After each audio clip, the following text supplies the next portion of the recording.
Glorious day, Cross Church family. It is my turn in the Elder Devotionals. My name is Mario Davis, and I'm the Associate Pastor at the Cross Church. So, I just want to go over just a really unique dream I had. And I just wanted to share that because as I share this dream, I've already shared it with a couple of my close friends and especially my family. And they all too stated that they felt that this dream was more like a vision. So I just want to share that with you today and see what you all think. And trust me, at the end, if you're done watching, feel free to tell me in the comments, like of YouTube or Facebook or wherever you watch it, to tell me your interpretation of this dream too, because I think you might find it interesting if you will watch all the way to the end. So I will give some context. During our trip to Branson this year in 2024, we are on our vacation, and for about the last day of it, I was having a dream. And as I've told people, some people thought that this dream was more than that, or even could be seen as a vision. So to give context of the dream, and yes, there'll be some parts that seem out of place or weird, but just follow along with me.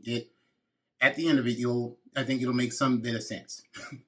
So, in the dream, it's going back to when I lived in our house in Moore, off of 19th Street and Telephone Road, to give you an idea of where this location's at. Because there's a Walmart at that location, and beside that Walmart, there's a neighborhood. That is where our house was back when we lived in Moore. So let me just begin by opening that up. That's where the dream is happening. And so now I'll go ahead and start with the dream. So the dream starts out as there's a giant wall of water coming over Walmart. And this wall of water is 20 feet taller than the ceiling of Walmart, or sorry, the top of the building of Walmart itself. And I'm seeing this from within my own car, but as I'm in my own car, I see myself elevated into the sky as I'm rising up in the car, holding on to the steering wheel. And in my mind, I start to say, it's time. It's happening. It is time. And as I'm sitting there holding the wheel, I look to my right and I look behind me. And when I do this, I see that no one else is in the car with me. So I say to myself, where's my family? I can't leave my family. Then I don't know how I was able to do this, but as I was holding the steering wheel of the car, I willed the car to drive back to Earth. And as I'm driving back and getting closer to the ground, the car had a golden hue. And as I got closer to Earth, the golden hue of the car is lost. And I bump and land on the ground. And as I bump and land, there's a splash of water, as I now have seen by my return to the land, that the wall of water that was coming over Walmart has already hit and has now placed everything in the land about with knee-high water. So now that we're at this point, there is knee-high water everywhere you go, and it's just covered everything, buildings, everything's now all soaked in water. I now see people rioting and looting, sloshing through the streets. And I see people have already broken into my house and more. I now proceed to chase after those people into the house, screaming, "Stop stealing, stop robbing, and don't try and take things from my family." I bolt into the house after the robbers. As I'm dealing with the robbers, there's several of them. I'm able to chase them away, make them understand what they're doing is wrong. Many of them start to think this house isn't worth it. There's got to be other houses. Let's just move on. Well, a few stay, but there was one in particular who stayed. It was a man with red hair. And the man with red hair, he was not of my size. If you've known me or seen me in person, you'll know I am a 6'2", pretty broad guy. So I am not small by any means, but this man was of normal stature, normal height. But yet, as I had dealt with all the other robbers, I try to use the same methods with this man. The red-haired man gave me the fight of my life. As I'm wrestling with this man, I think back to the scriptures where the man of Isaac was wrestling with God, but I knew that this was not God that I was wrestling with.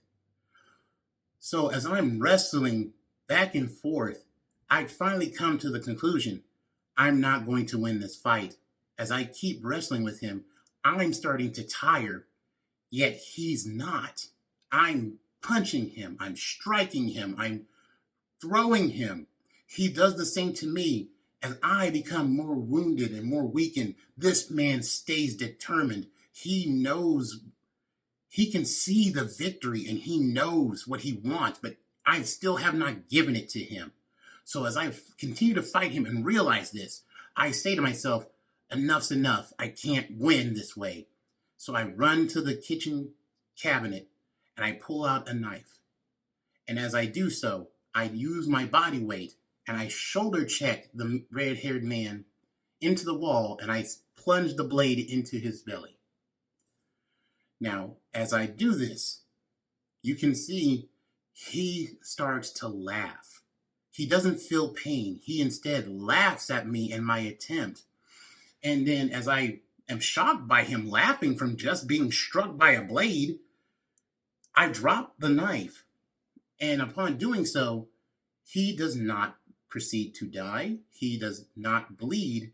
Instead, he starts to pour out like a red ichor or a red tar that just starts to flow out of him like just a slow molasses.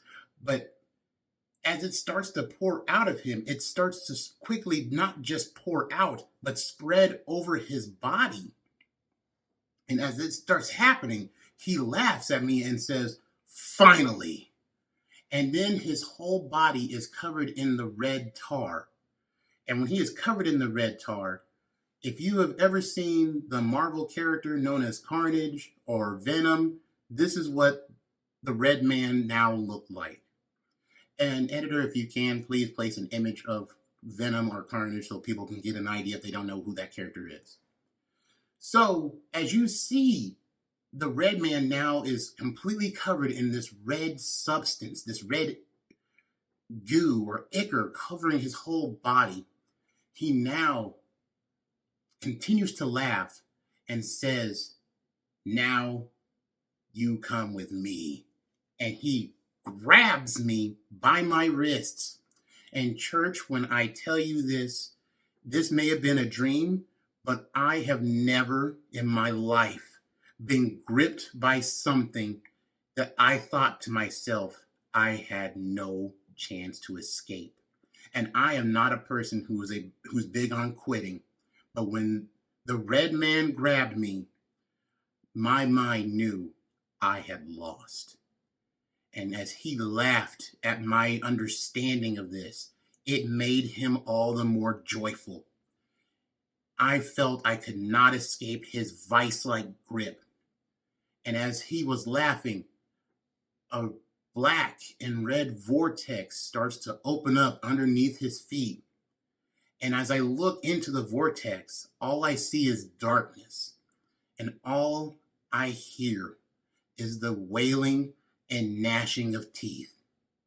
I knew at this point that if I was pulled into this vortex with him, I would be lost forever. Finally, as I'm starting to slowly descend, panic strikes me as I'm now realizing I can't escape. I can't win. I finally have lost this true challenge that has been brought to me. I have failed and there is no escape. And as I'm starting to see my ankles slowly sink into this dark void, I hear a voice say, "Let him go." And I said out loud, "He's holding on to me. How can I let him go? There's no way for me to win." And again, I hear, "Let him go." And then it came to me. When I heard that the second time, my mind came and had an epiphany, and I realized I need to let him go. And upon doing so, the red man descended into the void. And as he did, the red ichor pulled back from his face so I could see his human face again. And I just saw disappointment and the greatest amount of contempt I've ever seen from a living being stare daggers into my soul. And then the vortex closed. After the vortex had closed, I then realized I had to give it all up. I looked at the house. I saw the water slushing around my knees. And I said, it's time to just let it all go. And then I proceeded to walk outside. I climbed up the car of my neighbor's house and then used that to climb onto the roof. And as I was seeing people screaming and running and still looting, I screamed out to everyone, this is not the way. People of earth, repent. God is the only way. Jesus Christ is your Savior. And then I woke up. I just wanted to share that with you today, church, to see if that dream strikes a chord with you. I have several verses here that I want to just go over real quick to just further drive home what I feel this dream was trying to share today. I thought from Ezekiel 34, 11 and 12, only God can call and save.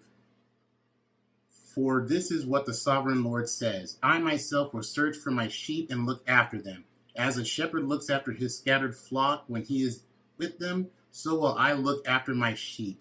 I will rescue them from all the places where they are scattered on a day of clouds and darkness. I'm thinking back to Matthew 6, 33 and 34, when I went back from my family, when I was already being saved. But seek first his kingdom and his righteousness, and all these things will be given to you as well. Therefore, do not worry about tomorrow, for tomorrow will worry about itself. Each day has enough trouble of its own.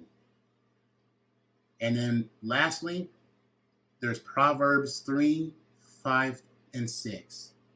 This verse came to me when the red man had defeated me. Trust in the Lord with all your heart, and lean not on your own understanding. In all your ways submit to him, and he will make your path straight.